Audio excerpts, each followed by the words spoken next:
La France souhaite un budget de la défense plus conséquent, actuellement de 50 milliards d'euros par an. Il pourrait doubler d'ici 2030, c'est ce qu'annonce le ministre des Armées, alors que les services publics tombent en lambeaux dans les secteurs de l'éducation, de la santé, de l'écologie ou encore de la solidarité. Voici ce que dit Sébastien Lecornu pour tenter de convaincre les Français.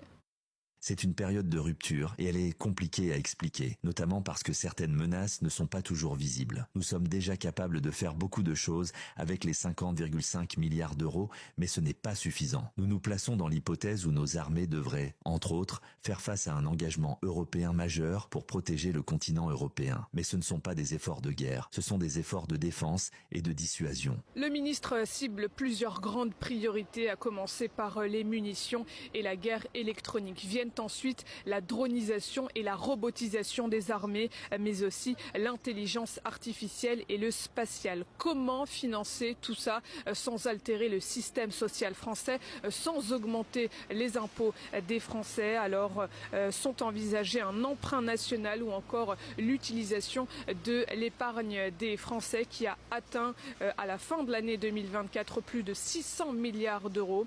Alors les Français sont-ils prêts à ce qu'on utilise leur épargne pour financer le domaine de la défense, le domaine militaire?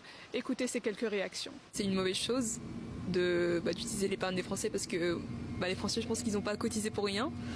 Et je suis contre cette idée-là. Ouais. Là, bon, s'il a besoin de l'argent de l'épargne, moi je suis pas contre, mais je suis pas riche.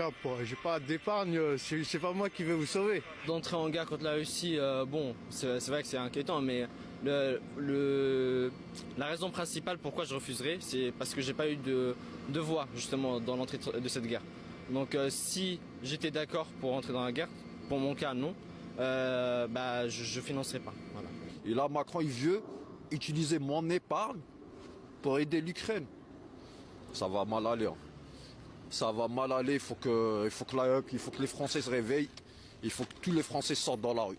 Le gouvernement envisage aussi de doubler les dépenses de défense de 2,5% à 5% du PIB.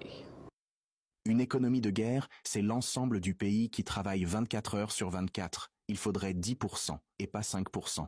Les Européens et les Français ont pris conscience du décalage par rapport à leurs voisins, notamment les Russes et les Américains. On a réalisé qu'on était plutôt un nain militaire et ce nain militaire ne pouvait pas agir dans le domaine diplomatique. Alors que l'inflation a encore augmenté d'1,7% en janvier, que 15% de la population française vit sous le seuil de pauvreté et que la dette du pays